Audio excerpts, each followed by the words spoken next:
Shalom saudara terkasih dalam Tuhan Yesus Kristus. Salam jumpa bagi saudara seiman dimanapun saat ini berada di seluruh Indonesia dan di luar Indonesia. Saya berdoa roh, jiwa, dan tubuh saudara dalam perlindungan Tuhan kita Yesus Kristus. Amin. Nah, kemarin saya dikirimi video seorang teman ya, dan baru hari ini saya lihat video daripada komentar Kristen ya, YouTube komentar Kristen yang memotong-motong video Pendeta Juan Moki dan Pastor Gary Jordan, Ketua Sinode Has Church. Kemudian juga memotong video daripada Pendeta Stephen Tong.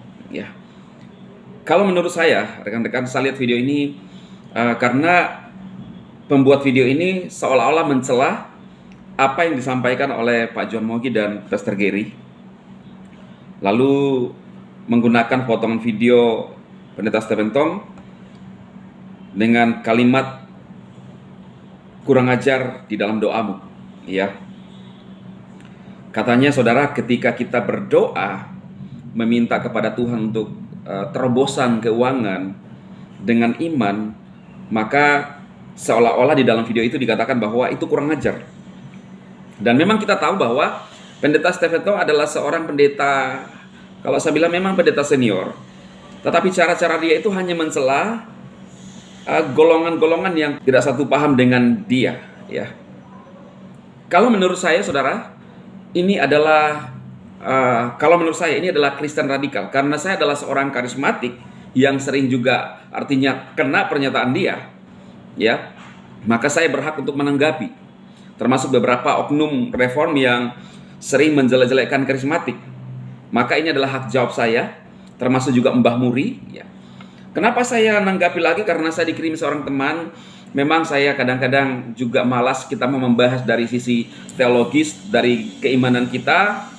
Mereka tidak akan pernah mengerti, saudara, karena mereka menganggap bahwa mereka itu jauh lebih pintar di dalam menafsirkan firman ketimbang orang-orang karismatik. Karena menurut saya mereka adalah orang-orang yang mabuk secara teologi, ya. Tetapi pada hakikatnya melewati firman, ya, firman-firman yang nyata, yang ditulis dalam Alkitab, yang real, yang sederhana untuk kita lakukan, itu lewat, saudara. Mereka menganggap bahwa ketika kita berdoa minta terobosan keuangan, maka itu adalah kurang ajar, saudara. Bahkan sering mengatakan bahwa ada pendeta-pendeta, pastor-pastor penipu. Nah, kalau penipu itu artinya melakukan sesuatu hal yang bukan haknya, merugikan orang lain. Dan otomatis ketika pastor adalah seorang penipu, maka tidak mungkin masuk surga. Karena Alkitab berkata orang-orang yang melakukan kejahatan tidak masuk dalam kerajaan surga. Nah, itu pandangan dia, saudara. Tentu saja menurut saya boleh saja dia berpendangan seperti itu, tetapi ini sangat memalukan kalau kita sesama orang Kristen saling mencela. Nah, saudaraku, kalau memang ketika kita berdoa meminta kepada Tuhan untuk sebuah terobosan atau untuk sebuah mujizat itu dikatakan kurang ajar, berarti dia nggak mengerti firman Tuhan di dalam Yohanes 15 ayat 7.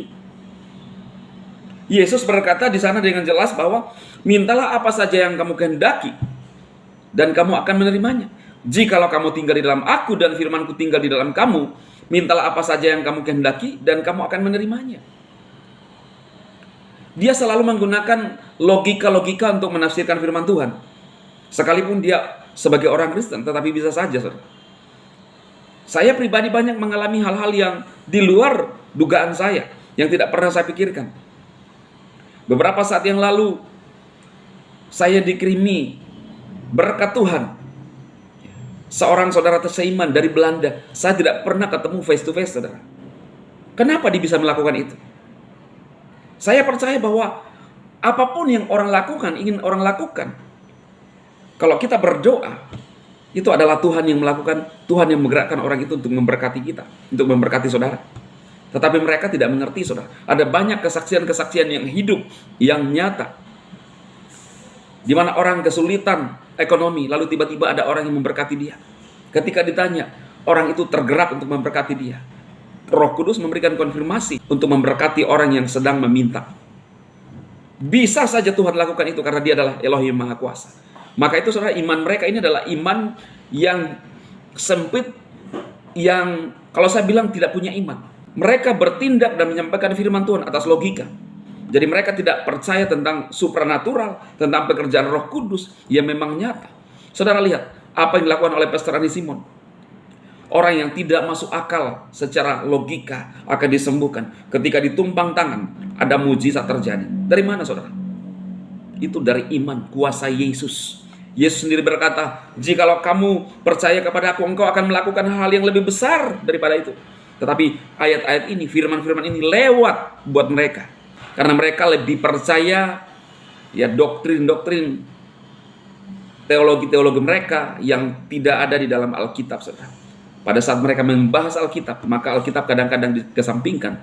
Lalu doktrin teologi mereka yang mereka bangga-banggakan. Itu sebabnya mereka menganggap orang lain melakukan firman Tuhan sesat.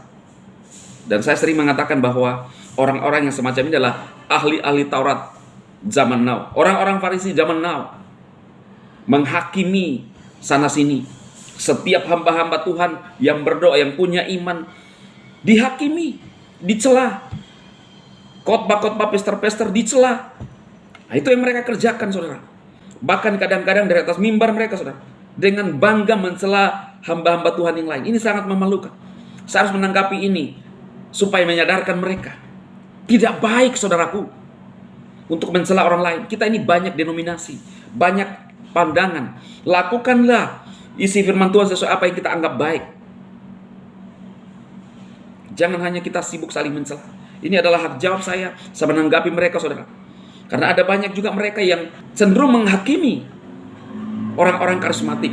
Saya dulu juga sama.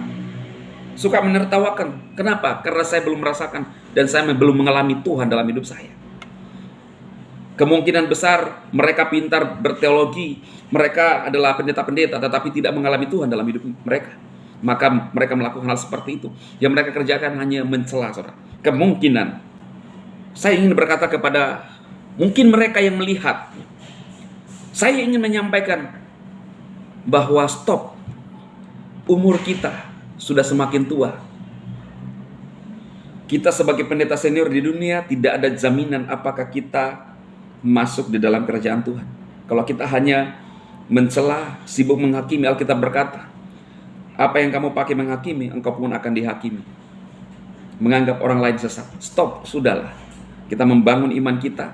Dan saya memperingatkan kepada YouTuber-YouTuber yang hanya memotong-motong video-video atau juga hanya melakukan celaan-celaan. Stop. Ya. Stop.